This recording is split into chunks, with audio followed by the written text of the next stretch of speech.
যেমনটি আপনি আপনি যখন পুলিশকে মেরে উল্টা ঝুলিয়ে রাখবেন, পুলিশ তো আপনাকে গুলি করবেই। হ্যাঁ, সেটা কিছু করেছে। আবার কিছু করেছে যখন মেট্রো রেলে অগ্নিসংযোগ করবেন, যখন বিজিবি ভবনে অগ্নিসংযোগ করবেন, যখন আপনি সেতু ভবনে সরকারি সরকারি অফিস আদালতে অগ্নিসংযোগ করবেন, যখন নেট যে ভবনে অগ্নিসংযোগ, তখন তো সরকার এটা রুলসে আছে যে সরকার তখন আপনাকে গুলি করবে। সরকার অর্থাৎ আইন শৃঙ্খলা বাহিনী, এটা রুলসে আছে গুলি করবে।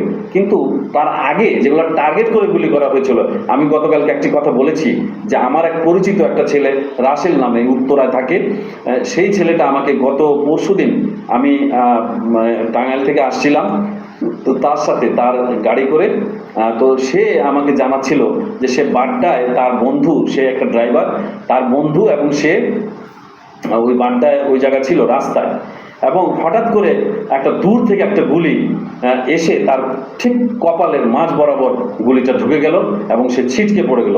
ওই জিদে সে একটা পেট্রোলের যে লরি, সেই লরিটা থানার ভিতরে মেরে দিয়েছে এবং অগ্নিসংযোগ হয়েছে।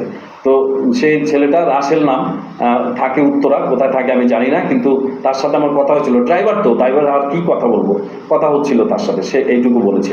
অর্থাৎ এগুলো যদি আপনি দেখেন যে টার্গেট কিলিং হয়েছে, এই টার্গেট কিলিংগুলা কারা করেছে এগুলা ম্যাসিভ তদন্ত করা দরকার, সত্যি সত্যি তদন্ত করা উচিত। কারণ ইতিমধ্যে আমরা দেখেছি যে পাকিস্তান একটি জঙ্গি সংগঠন, হ্যাঁ, জামাতুদ দাওয়া, যারা আপনার ওই যে ভারতের কাশ্মীরের পহেলগাঁয়ে যারা হামলা করেছে, সেই জঙ্গি সংগঠন, যারা লস্করে তৈয়বারে একটি গ্রুপ, তারা কিন্তু তাদের যে সৈয়দ কি তার ওনার নাম সৈয়দ আহমদ, এরকম নাম আর কি ওনার, তো উনি পাকিস্তানে একটি বক্তব্য রাখছিলেন। উনি বলেছেন যে জুলাই আন্দোলনে তাদের ভূমিকা ছিল, তারা ৭১-এর পরাজয়ের প্রতিশোধ নিয়েছেন।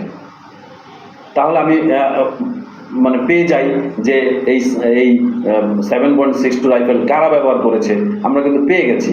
শুধু তাই নয়, আমরা দেখেছি যে নাটোরে একজন সমন্বয়কের তোষকের নিচে স্নাইপার 7.62 রাইফেল পাওয়া যায়। আমরা দেখেছি যে কুষ্টিয়ার জামাতের আমিরের ঘরে স্নাইপার পাওয়া যায়। এগুলি তদন্ত, একটা স্নাইপার ভাই 14-15 লক্ষ টাকা একটা স্নাইপারের দাম, এগুলি তারা পায় কোত্থেকে?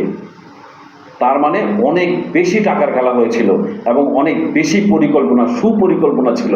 আপনার শিল্পী ছিল এগুলোর ভিতরে, হ্যাঁ, সাংবাদিক ছিল এগুলোর ভিতরে, এই পরিকল্পনার ভিতরে, সাধারণ মানুষ ছিল পরিকল্পনার ভিতরে, ছাত্ররা ছিল, তারা কিন্তু সব পরিকল্পনার ভিতরে ছিল।